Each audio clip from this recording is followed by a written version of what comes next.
Bem, pessoal, então, dando início a esse capítulo 1, conjuntos numéricos e operações fundamentais, vamos falar sobre conjuntos. Quando a gente pensa em conjunto, a gente sempre também pensa numa ideia de coleção de coisas ou pessoas, um conjunto de pessoas, um conjunto de animais ou um conjunto de objetos ou outros. A gente sempre pensa no nosso dia a dia com relação a conjuntos. Vamos então compreender alguns conceitos principais, conceitos básicos sobre conjuntos. Então, a definição de conjunto é uma coleção de elementos com alguma característica em comum. E a gente representa o conjunto com as letras maiúsculas, A, B, C e etc. Um elemento é cada objeto, cada coisa que pertence àquele conjunto. E a gente representa com letras minúsculas, A, B, C, sempre utilizando letras minúsculas. Além disso, nós temos o chamado conjunto unitário. Como o nome está dizendo, o conjunto unitário é aquele conjunto que apenas possui um elemento. Então, digamos que o conjunto A, que apresenta, sei lá, um elemento X lá dentro. Então, um conjunto que tem apenas um único elemento. Já o conjunto vazio é aquele conjunto que não possui elementos.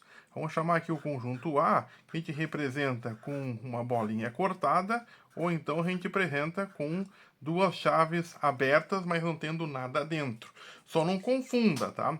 Se a gente representar isso aqui, abre as chaves e coloca um sinal, né? Uma bolinha cortada no meio, isso aqui seria um exemplo de um conjunto unitário, com um único elemento lá dentro. Certo? Bom, os conjuntos são formados por elementos e elementos podem pertencer ou não a um determinado conjunto. Então nós temos as chamadas relações de pertinência, que a gente vai utilizar um símbolo de pertence ou um símbolo de não pertence. Então, na relação de pertinência indica se um elemento ele faz parte de um conjunto. Por exemplo, nós temos aqui o conjunto A, formado por números 2, 3, 5 e 7. A gente pode dizer que o elemento 2 ele pertence ao conjunto A. A gente pode dizer que o elemento 5 ele pertence ao conjunto A. Só que o elemento 8 ele não pertence ao conjunto A. Então, assim que a gente tem as relações de pertinência em conjuntos. Bom, dado um conjunto, a gente pode ter os chamados subconjuntos, que é um conjunto inteiramente contido em outro. Por exemplo, nós trouxemos aqui um conjunto A, formado pelas vogais A, E, I, O, U. E temos outros dois conjuntos, B e C, formados pelos elementos E e I, e o conjunto C, formado pelos elementos A e X.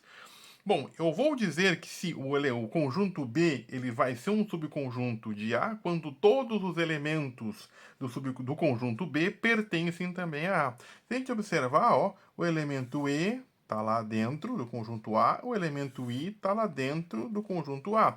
Então a gente pode dizer que o conjunto B é subconjunto de A, sim, tá?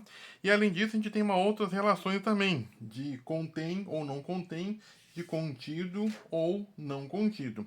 Então a gente pode dizer que o conjunto A, ele contém o conjunto B, ou que o conjunto B está contido no conjunto A, tá? Então usando esses símbolos com C por um lado e C por outro, de contém ou está contido.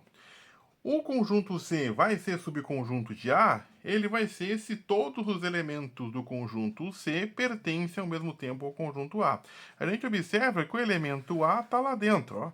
Só que o conjunto X não tem correspondência lá dentro do conjunto A.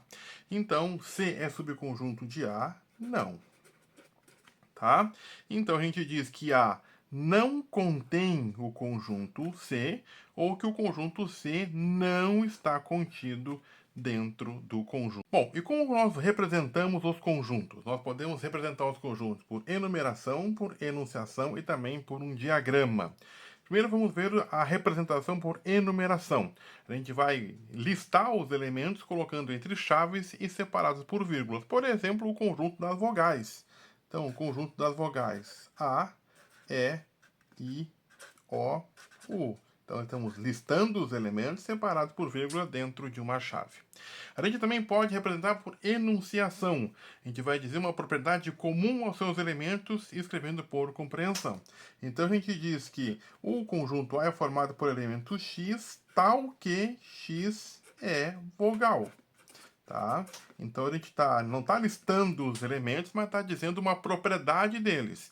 Então A, E, I, O, U são vogais, então os X elementos do conjunto A, eles são formados pelas vogais. E também há o chamado diagrama de Venn, que a gente usa uma figura para representar um conjunto. Então, bom, você pode ser uma figura fechada, pode ser um círculo, um retângulo, enfim.